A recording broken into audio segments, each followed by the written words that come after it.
वित्त मंत्री निर्मला सीतारमण आज आम बजट पेश करेंगी। इतिहास में पहली बार होगा जब पेपरलेस बजट पेश होगा। कोरोना काल के बाद पेश होने वाले इस बजट से पूरे देश को उम्मीदें हैं और 6 साल के कार्यकाल में ये मोदी सरकार का 9वां बजट होगा। बजट से सभी सेक्टर्स को बड़ी उम्मीदें हैं। नौकरी पेशा लोगों को टैक्स में राहत की उम्मीद है। सरकार नई टैक्स व्यवस्था को और आकर्षक बना सकती है। टैक्स पेयर्स को पीएफ और एलटीसी पर भी छूट मिल सकती है। कोरोना काल में कमजोर हुए रियल एस्टेट को सपोर्ट मिल सकता है। रोजगार देने के लिए एमएसएमई पर फोकस होगा। बजट में छोटे कारोबारियों के लिए नियम आसान किए जा सकते हैं। ऑनलाइन एजुकेशन के लिए फ्री इंटरनेट और टैबलेट की घोषणा भी हो सकती है।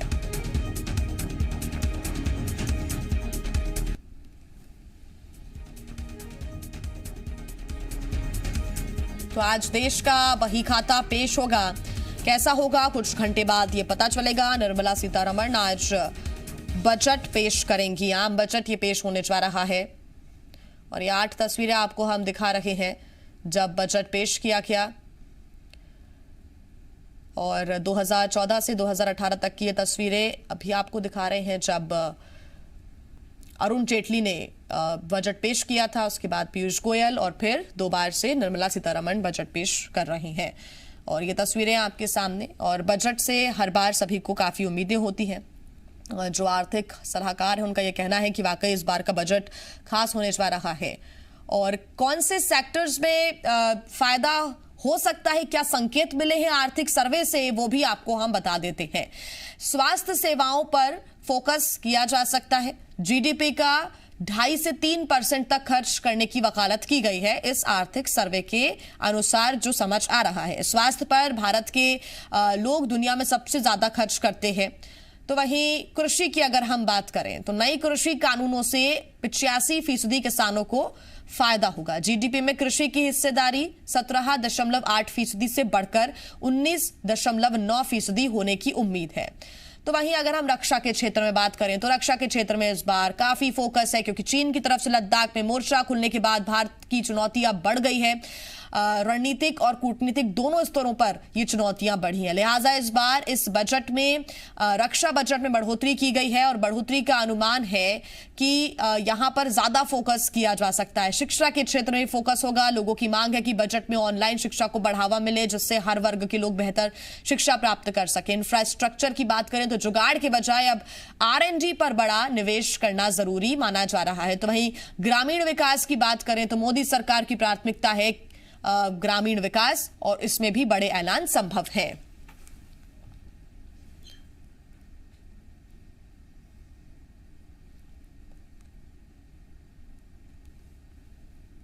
तो ये वो सेक्टर्स हैं जहां पर सरकार की चुनौतियां तो हैं ही, लेकिन ये माना जा रहा है कि ये बजट इन चुनौतियों से निपटने में कारगर साबित होगा, खरा उतरेगा, ये उम्मीदें हैं। हर वर्ग को आज के बजट से उम्मीद है।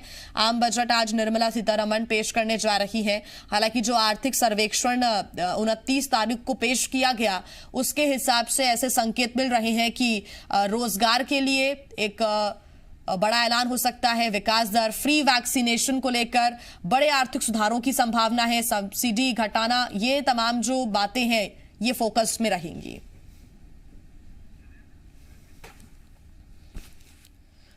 और इसी पर ज्यादा जानकारी के साथ जी मीडिया संवाददाता शैलेंद्र हमारे साथ जुड़ गए हैं इंदौर से, वैभव हमारे साथ ग्वालियर से जुड़ गए हैं और संदीप हमारे साथ भोपाल से जुड़े हुए हैं। संदीप, अगर हम मध्य प्रदेश की बात करें, भोपाल वासियों की बात करें, हालांकि इस बजट से सभी को उम्मीदें हैं, हर वर्ग को उम्मीदें हैं। भोपाल वासी, मध्य प्रदेश वासियों का क्या मानना है, क्या उम्मीद?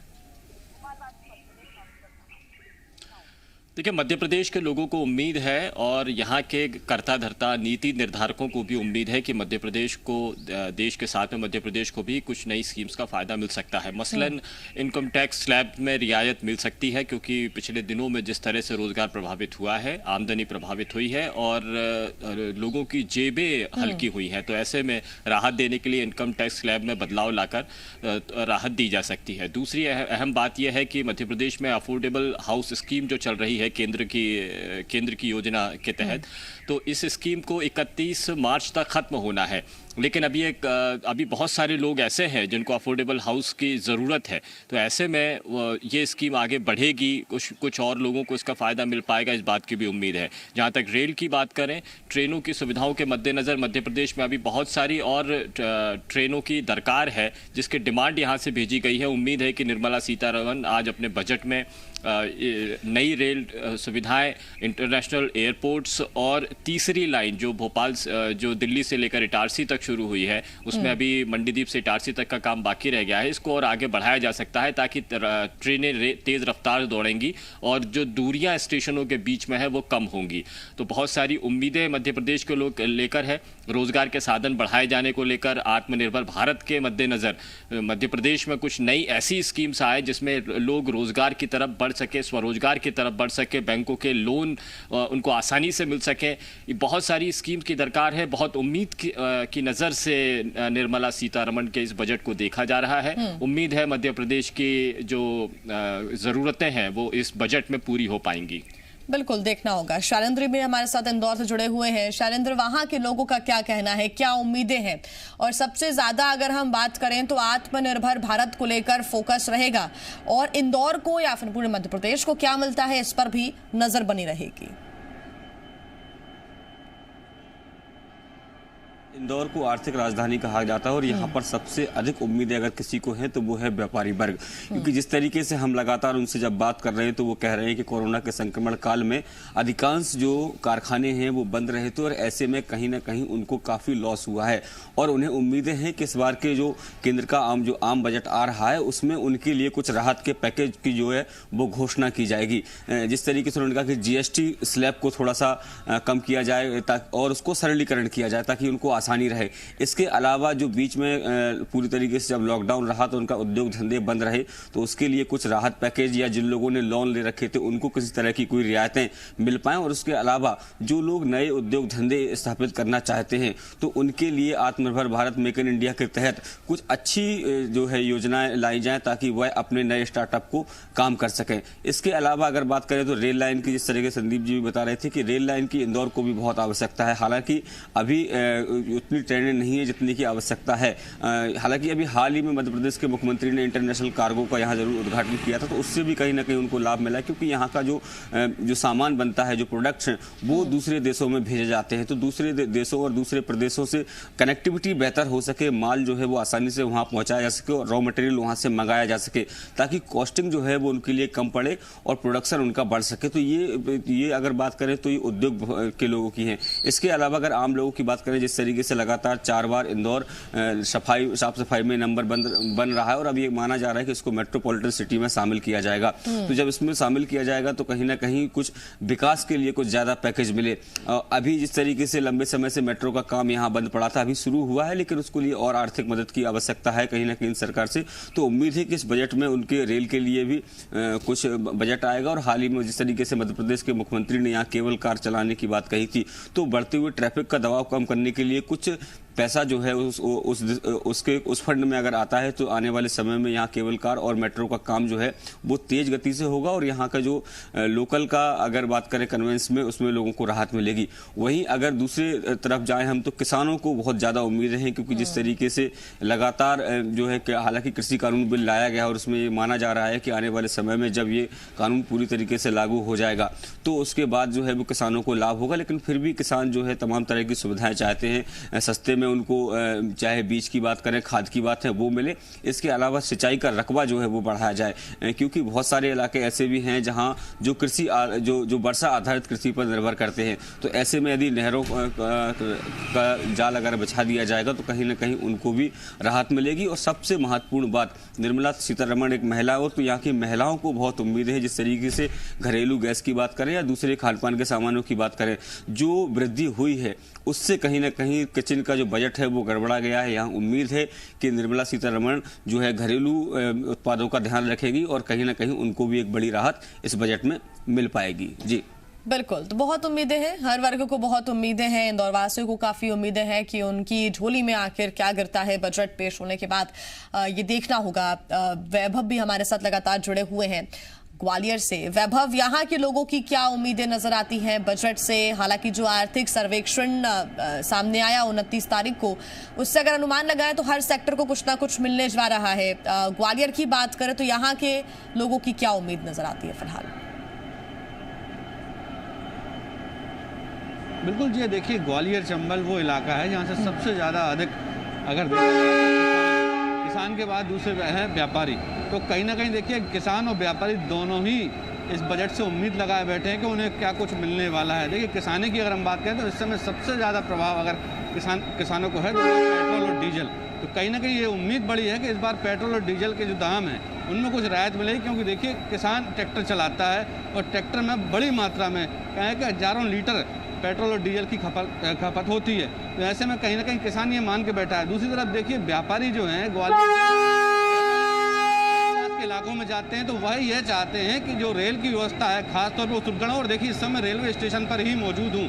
रेलवे में भी काफ़ी घाटा कोरोना संक्रमण के चलते हुआ है, तो एक बड़ा लॉस कह सकते हैं केंद्र सरकार को। लगभग लॉकडाउन लगे करीब 3 महीने तक किसी भी तरह की कोई ट्रेन नहीं चली। तो आप अंदाज़ा लगाइए इस बात से कि केंद्र सरकार को रेलवे से कितना घाटा हुआ है। हालांकि कुछ जो मालगाड़ियां हैं वो जरूर चलाई गई थी, लेकिन कहीं ना कहीं जो पैसेंजर्स ट्रेनें हैं वो नहीं चली। बिहार पर देखिए जिस तरह से संदीप बता रहे थे कि जो वित्त मंत्री हैं निर्मला सीतारमण, उनके सामने सबसे बड़ी चुनौती होगी कि प्रधानमंत्री ने लक्ष्य रखा है आत्मनिर्भर भारत। तो आखिरकार आत्मनिर्भर भारत के चलते किस तरीके से कैसी बजट में क्या कुछ नया बदलाव किया जाए कि जिसके चलते लोगों को जो नुकसान हुआ है, जो लोगों के रोजगार चले गए हैं, व्यापार मंदा हुआ है, वो भी सुदृढ़ हो और इसके साथ साथ विकास की गति को भी बढ़ा सके। तो ये देखिए कुल मिलाकर एक बड़ी चुनौती वित्त मंत्री के सामने ये होगी। हालांकि लोगों की उम्मीद काफ़ी है, क्योंकि देखिए कोरोना संक्रमण के चलते बड़ी मात्रा में लोग बेरोजगार हुए हैं, लोगों ने पलायन किया है। मजदूरों की संख्या हर प्रदेश में देखा जाए तो घटी है, क्योंकि जो बिहार का मजदूर है वो मध्य प्रदेश आ गया या मध्य प्रदेश का रहने वाला है वो बिहार। तो कहीं ना कहीं लोग फंसे रह गए थे और अपने अपने घरों की तरफ पलायन किए। तो कहीं ना कहीं रोजगार की एक बड़ी उम्मीद लोगों को है। तो और उम्मीद इस बात की भी है कि रोजगार मिले। देखिए कुछ यात्री भी इस समय हमारे साथ मौजूद है, उनसे हम बात कर लेते हैं। रेलवे, आप कहाँ जा रहे हैं भैया? मैं भोपाल से ग्वालियर आया हूँ। आए हो, क्या उम्मीद करते हो? आज बजट आने वाला है, रेल का सफ़र करके आप आए हो, क्या कुछ देखते हैं और क्या बेहतर होना चाहिए? क्या रेल के टिकट की बात हो या व्यवस्थाओं की बात हो? जैसा कि आप लोगों को पता है कि कोरोना के बाद पहली बार बजट आ रहा है 1 साल बाद, तो उम्मीद है कि सकारात्मक बदलाव देखने को मिलेंगे और देखते हैं आगे क्या चेंजेज होंगे। उम्मीद है कि कुछ अच्छी सुविधाएं पब्लिक को मिलेगी, थोड़ी राहत मिलेगी।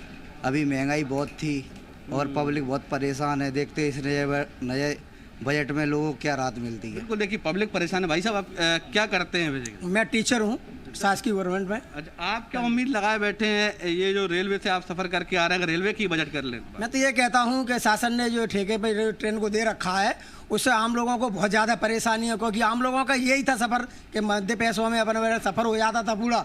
आज वो नहीं हो पाएगा। टिकट इतना महंगा कर दिया है गवर्नमेंट ने कि आम लोग बहुत ज़्यादा परेशान है। जैसे निम्न लोग क्वालिटी के लोग हैं वो तो अपने यही सोचते थे कि ट्रेन में बस में अगर 500 रुपये लग रहा है उसमें 200 रुपये में काम हो जाता था। लेकिन आज की स्थिति गवर्नमेंट ने यह कर रखी है कि यही कि मानो आम जनता बिल्कुल परेशान है, वो सफ़र कर ही नहीं पाएंगे। ट्रेन में प्लेटफॉर्म टिकट जो 5 रुपये का आता था आज वो 50 रुपये का हो गया है।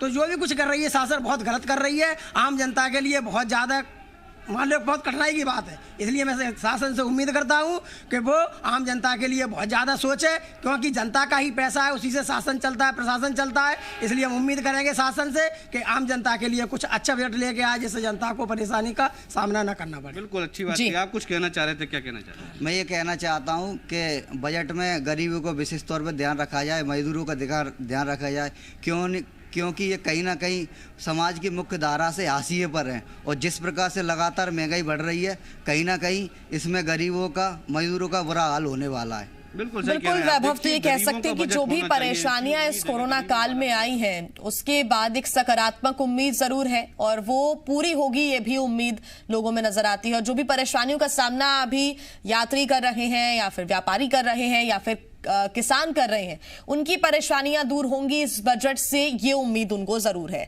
आप बने रहिए हमारे साथ, आगे आपसे अपडेट्स हम लेंगे। रायपुर लिए चलते हैं, सत्य प्रकाश हमारे साथ जुड़े हुए हैं। सत्य प्रकाश, हालांकि छत्तीसगढ़ में दूसरी सरकार है और केंद्र और छत्तीसगढ़ का नाता हमको पता है कि कैसा रहा है, लेकिन उसके बावजूद भी छत्तीसगढ़ वासियों को, छत्तीसगढ़ सरकार को एक बेहतर, एक सकारात्मक उम्मीद है इस बजट से।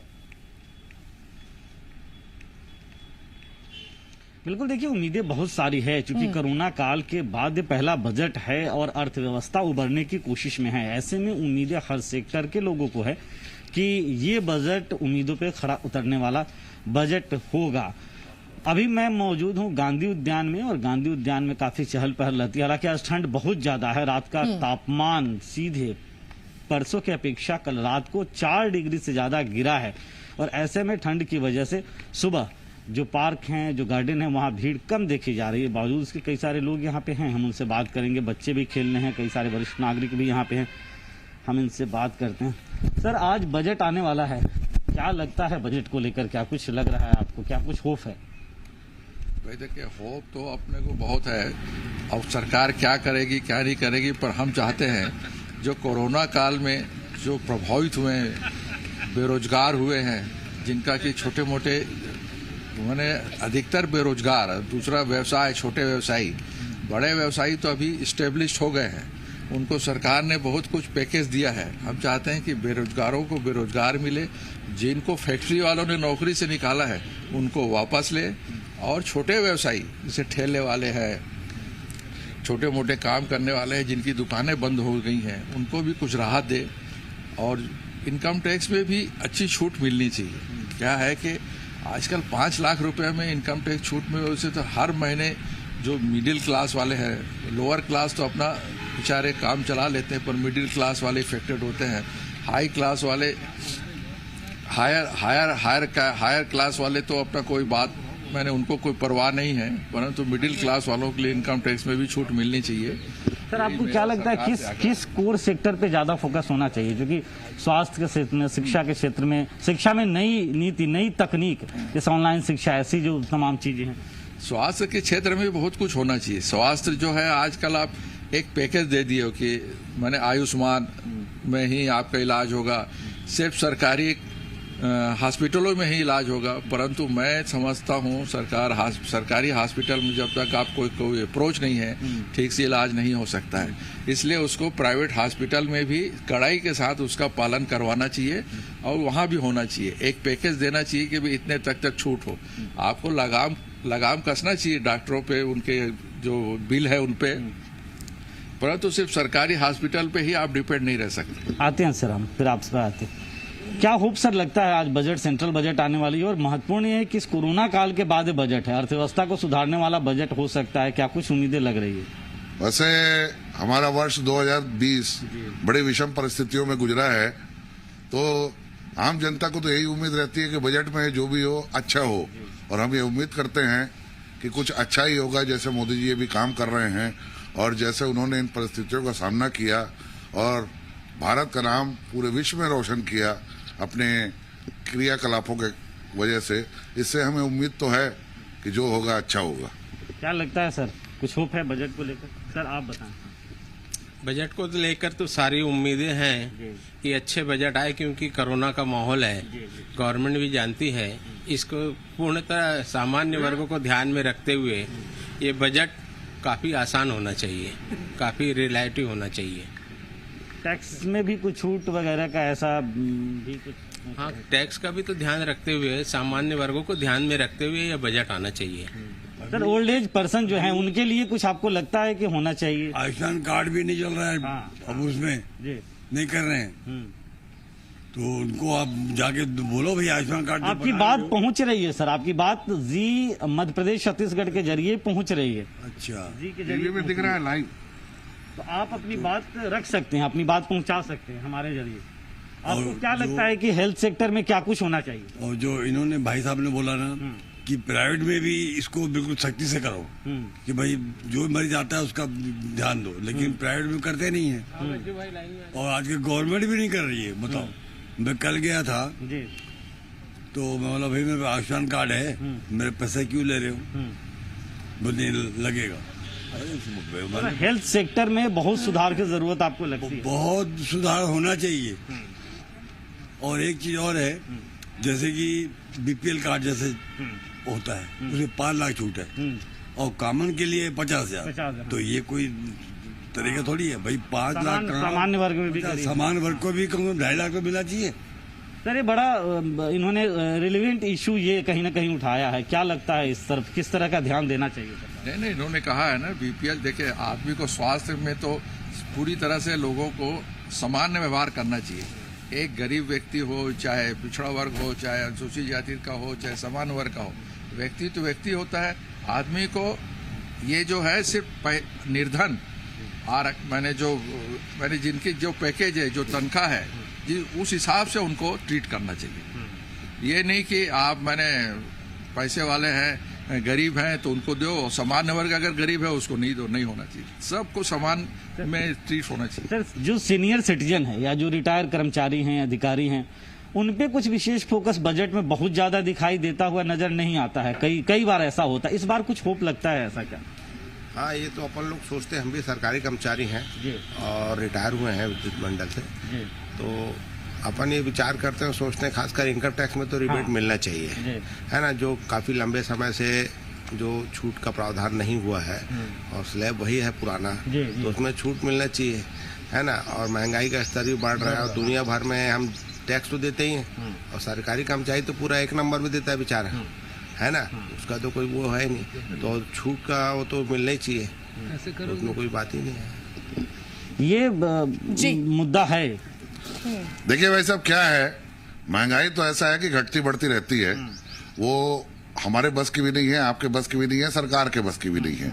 जैसा मूल्य सूचकांक ऊपर नीचे होता है उस हिसाब से महंगाई पर असर डालता है। लेकिन जो एक सामान्य आदमी है, सामान्य व्यक्ति है, जन साधारण है, इन सब से तो जूझता ही रहता है, कोई दिक्कत नहीं है, वो आदत पड़ गई है। लेकिन आज के तारीख में 2 मुख्य मुद्दे हैं आदमी के जीवन में, एक शिक्षा का और एक चिकित्सा का, और ये 2 मुद्दे ऐसे हैं जो आदमी की कमर तोड़ देते हैं। कई मुद्दों को लेकर, कई सेक्टर्स को लेकर उम्मीदें जरूर हैं और सुबह से लोग चर्चा कर रहे हैं। इंतजार यही है कि कब बजट पेश होगा और उस बजट में उनके लिए क्या खास रहता है, उनके सेक्टर के लिए क्या खास रहता है। आप सभी का बहुत धन्यवाद हमारे साथ जुड़ने के लिए। लगातार आपसे अपडेट्स हम लेते रहेंगे, आप सभी बने रहिए हमारे साथ। एक छोटे से ब्रेक के लिए रुकना होगा, ब्रेक के बाद भी खबरें लगातार जारी है और उम्मीदों का जो ये बजट है कुछ ही घंटों बाद पेश होगा। लगातार जी मध्य प्रदेश छत्तीसगढ़ पर बड़ी कवरेज देखते रहिए।